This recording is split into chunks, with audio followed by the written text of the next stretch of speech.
Welcome to Focus on Art. I'm your host, Paul Rickey, and I'm going to show a few of my work, and then I'll get to my guest.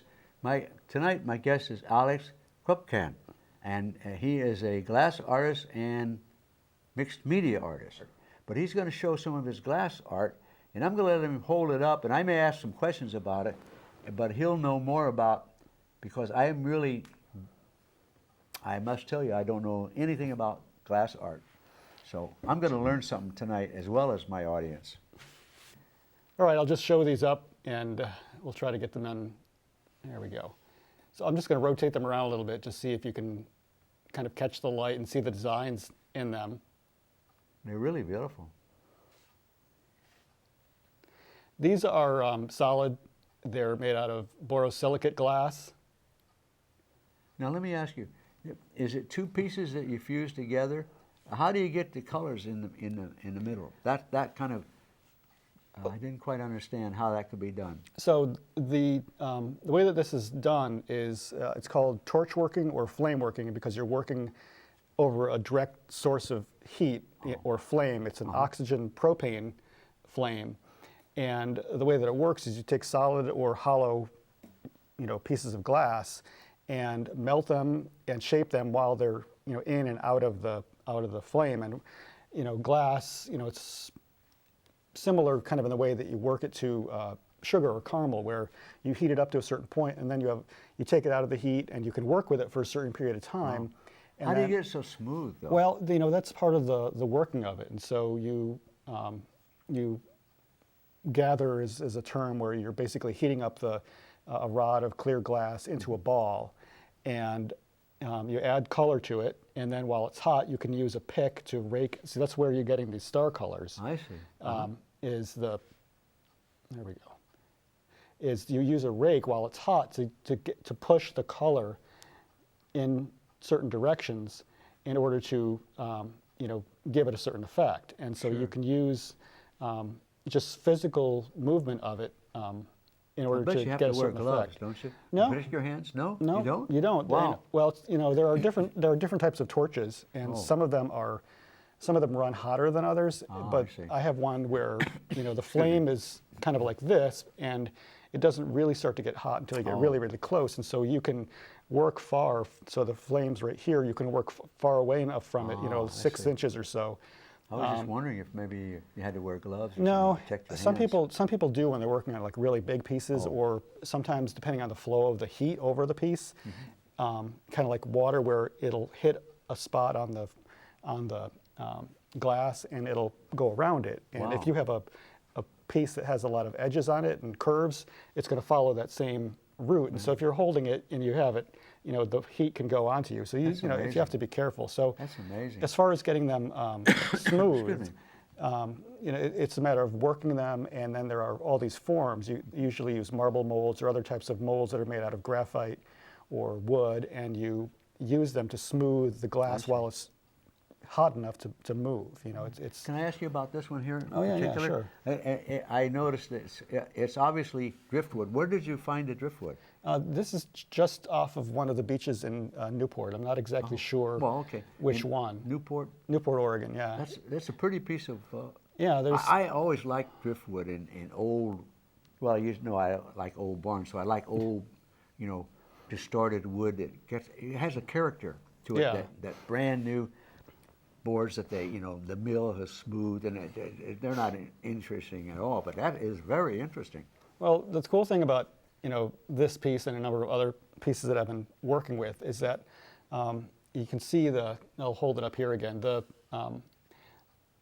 swirl kind of that you might hopefully be able to see. I'll get out of the way so you can see it against the background. Yeah. But there's a bluish, greenish, yellowish swirl in there. Yeah, and that's beautiful. That's the effect of that is because the colorants in the glass affect how it looks. And so in this particular case, there's silver colors in here, and silver in combination with other elements can give you a wide variety of effects. But the one I used in particular here gave it this particular effect, and just kind of to quote unquote tie the piece together. Now, I have a chunk of silver powder or actually pieces of silver. Well, I'll just keep holding some of these pieces up. Like this purple, you'll be able to see. Oh yeah. Here, I'll get out of the way. So the purple you can see in here is another type of silver. So, and the way that they work it now, and this, I'll talk more about this piece later. That's beautiful, the grain in the wood there. What kind of wood is that? I think it's bullet wood. I'm not completely sure. I think it's bullet wood. With the grain in it. But depending on what colors are with the silver, you get different effects. And so sometimes it's green and sometimes it's purple. Each of those types of glass, has a different reaction. And so I think now I'd say there's at least 100 different silver color types that you can buy from different manufacturers, and they all have a slightly different effect from each other. Let me ask you something. How did you get into working with glass? Did someone that was working with it show you and then you got it? Or how did that happen? Well, my wife and I are from back east. I'm originally from Syracuse, and she's from down in South Jersey. And having grown up there, her father worked in a glass shop at Wheaton, way back when Wheaton was an American-owned company, and they produced things. And I lived near Corning, New York. Oh, yeah. And I knew a number of people going up in school and also in college who were from there, whose parents worked in the glass industry. And so I'd gone to the museum a number of times. Yeah. And it was one of those things in college where glass was the future. I'll just transition over to here. Yeah. I like that one. Yeah, this one's kind of fun. Get it on the close-up. There we go. There you go. There we go. I'm going to pan across with this guy. Yeah, sure you are. I like that. Yeah, this is a spoon. That's whimsical. Yeah, it's kind of funny. I think that's the right word to use. No. Whimsical. Yeah. It was one of the spoon. It's a spoon that one of the things I try to do is, I don't know if that I call it upcycle or I wouldn't call it reuse. It's just it's a collaborative effort. It's a spoon that's blossomed into a work of art. But it's a piece that was from a guy at wanaspoon.com, and I took a bunch of his seconds.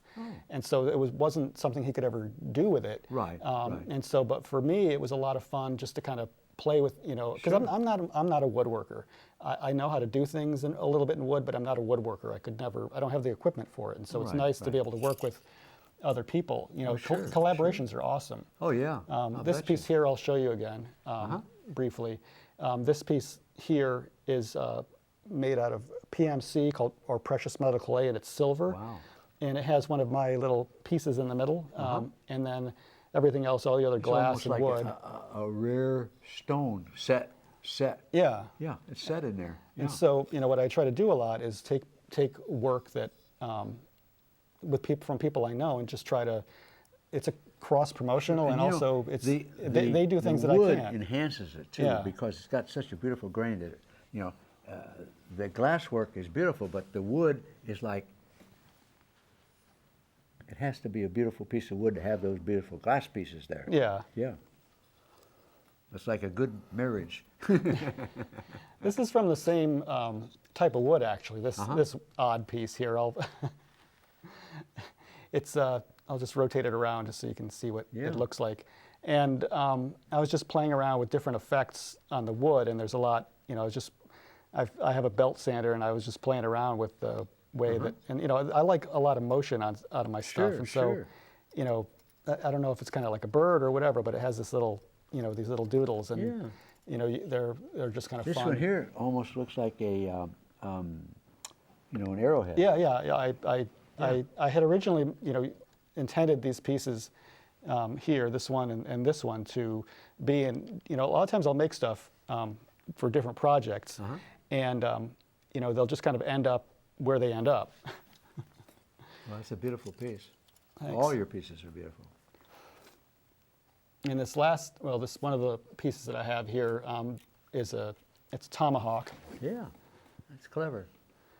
And the cool thing about this, there's a lot of things you can do using glass kind of as a centerpiece. This piece wasn't made by me. It was made by my friend known as Brent Graber, or Mr. Smiley. And the interesting thing, I'll turn it around a little bit so you can take a look. Right here, there's a popular use of copper plating to give pieces a little bit more depth. And the interesting thing about this is that this is the piece of copper that was used as the plate to plate this particular piece. And so there's like there's a cohesiveness to this particular piece that I thought was really cool. Very clever work. Yeah, I'm really lucky that my audience is too, to get to see your beautiful work. Now here's a little guy standing all by himself. Yeah. Now tell us a little bit about this guy. This piece, you know, a lot of times, let's see here. It almost looks like stone instead of glass. Yeah, I mean, this particular form, you know, you can see that I have a bunch of this particular form. It's kind of a lentil or lens shape. And it's just something that I started to do. You know, it's something that I really like to do. It's not a marble. You know, people argue with me all the time about it. And on this particular piece, you can see really well pronounced how I use the rake or to get the pattern in here. You know, where I basically stuck the rake in the hot glass here and pulled it out, and then also pulled this stuff in to give it that piece. And it because I didn't like this side. You know, most of my pieces have like a swirly side, and then they have a decorated side, and this spot just didn't really come out clean.